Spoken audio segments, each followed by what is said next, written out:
Hello everyone, my name is Brucey and welcome to the first episode of Friday Night Film Review. Tonight's episode will be all about An American Werewolf in London. An American Werewolf in London is a horror/comedy film that released in 1981. It was written and directed by John Landis, who had previously made Animal House and Blues Brothers. Both films are obviously comedy films, and a lot of that spills into Landis' first attempt at the horror genre. The film had a budget of $10 million and made $62 million at the box office, making it a great success. Although the film is almost 4 decades old, it is still very popular today and highly regarded. Director Edgar Wright has said that it is his favourite film of all time. American Werewolf in London just had something that was slightly different. It wasn't kind of like, it was funny, but it wasn't like jokey, and it had kind of shocks in them, and the shocks were real, and you cared about the characters, and characters that you really cared about and thought were funny suddenly died. It's just something about it that, that aspect of it, its unpredictable quality. An American Werewolf in London follows the story of David, an American tourist on a hiking trip in the Yorkshire Moors with his friend Jack. When they are attacked by a werewolf, Jack is killed, and David narrowly survives. However, the trouble only begins there as David fears he will turn into the werewolf at the next full moon. Numerous horrifying nightmares, visits from ghosts and more ensue before we can find out whether David will become the werewolf. All the while, a love story between David and his nurse Alex takes place, which in turn builds a connection between the characters in audience. An American Werewolf has a lot to offer, varying from brutal kills to slapstick comedy, often placed together. David is played by David Norton, who had previously been the face of the Dr. Pepper adverts in America. Jack's character is played by Griffin Dunne, and this was his first feature film. Supposedly, Dunne had never even auditioned for the film.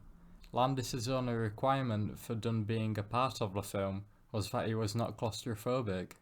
Why that is obvious if you have seen the film. Lastly, Alex is played by Jenny Agutter, who was a famous child star prior to the film's release. So, how do I review this film? Well, there are certain things I like, and others I dislike. One of the things I like most about An American Werewolf in London are the makeup and practical effects. Having released in the early 80s, they didn't have access to CGI, but maybe for good reason. All the effects in this film look amazing, and seriously hold up today. I would say they are on par with John Carpenter's The Thing. This is down to the work of Rick Baker, a special makeup effects creator. Because of how good they were, Baker even won an Academy Award in 1982 for this film.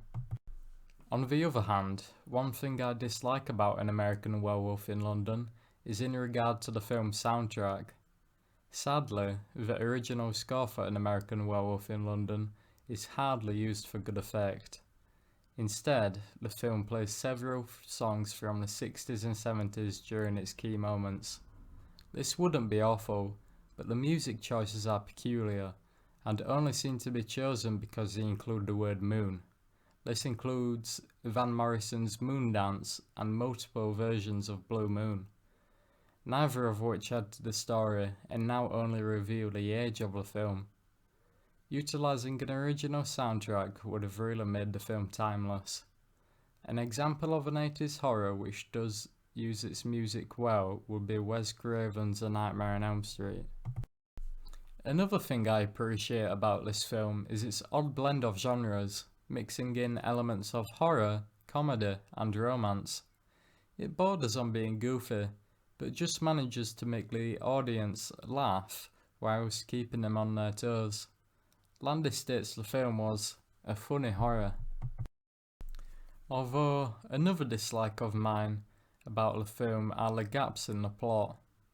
For example, why is it that David wakes up in a hospital in London after just being in Yorkshire? It makes no sense for David to have been taken down south on a multiple-hour journey. Yet, this is given no explanation in the film. One more example would involve the scene where the doctor visits Yorkshire on his own investigation. Finally, one more thing I like about An American Werewolf in London is how a lot of it is open to interpretation.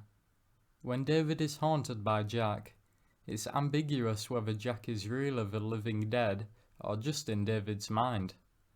The greatest example of ambiguity in the film, for me however, comes down to the werewolf itself. The howls are truly terrifying and iconic today. What makes it this way is because the sound is more like shrieks than a battle cry in my eyes. So, is it that the werewolf is in pain? Can David feel inside of the body of the werewolf, and is he suffering? I'll leave that for you to decide. Out of 10, I give An American Werewolf in London a 7 out of 10.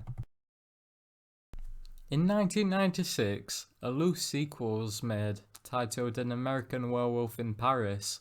Unfortunately, it was created by none of the people from the first and is objectively a rubbish sequel.